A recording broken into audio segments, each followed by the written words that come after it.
Oke, bismillahirrahmanirrahim. Assalamualaikum warahmatullahi wabarakatuh. Perkenalkan, nama saya Rimil Rahman.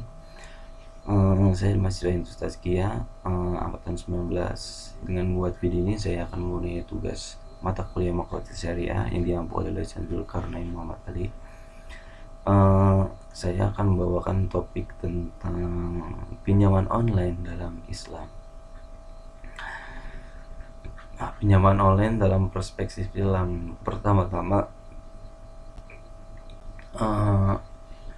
kita harus melihat kepada sunatullah, yaitu manusia tidak selalu hidup dalam kondisi berada. Ada kalanya dalam kondisi yang berkekurangan.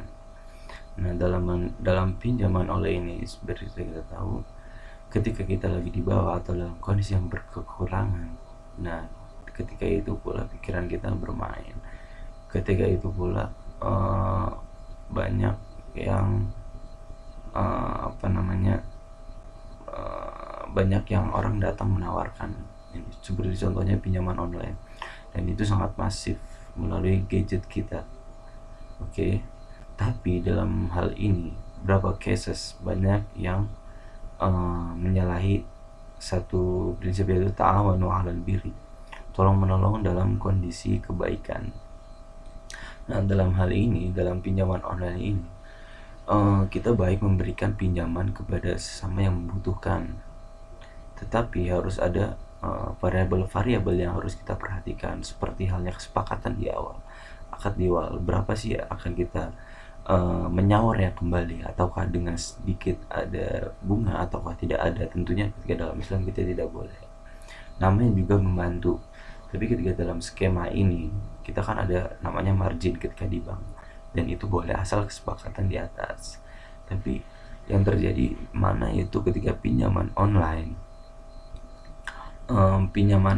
yaitu banyak ketika kita menyaurkan atau kita ingin membayar, banyak ternyata kita hampir berapa kali lipat dari pokok, dan itu menyalahi aturan-aturan sebagaimana akad-akad tabaruk, dan itu menyalahi aturan, dan itu tentunya tidak sejalan dengan prinsip hifzul akal ataupun hifzul mal ataupun kenapa saya bilang hifzul akal, karena itu tidak masuk akal kan ketika kita mengiyakan itu, dengan berarti kita bertentangan dengan hifzul akal, yang mana kita harus speak up ketika akal kita menolak, kita harus berbicara. Lalu dalam hifzul mal, kita tidak bisa memilih, kita tidak bisa mengelola keuangan kita, sehingga kita terjerat dalam pinjaman online ini. Oke, dan itu tidak baik. Yang ingin saya tekankan yaitu adalah pinjaman online itu sendiri. Masalah-masalah yang terjadi di pinjaman online yaitu bengkaknya bunga, yang mana berbeda dari kesepakatan awal, dan itu sangat bertentangan dengan hifzuddin, menjaga agama.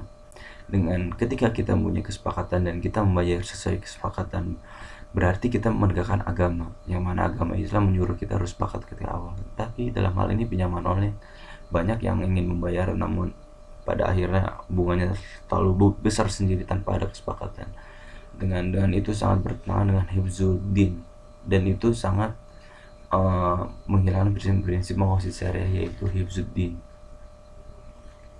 Adapun sini kan ada qard, ada aria. Contoh, kalau qard adalah pinjam barang gantung, contoh pinjam uang dikembalikan dengan uang senilai, pinjam tepung dimana tepung yang sejenis, itu tentunya tidak terjadi dalam qard. Namun dengan aria,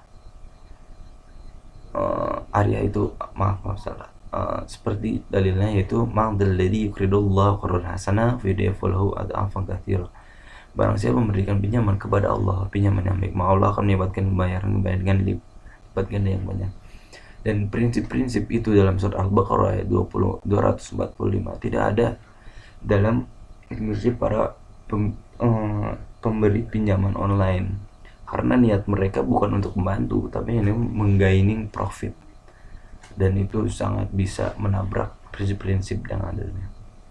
Yaitu solusinya adalah kita bisa objeknya, kita bisa cerdaskan objek, dan juga kita bisa serang atau kita ingatkan para pemberi pinjaman online.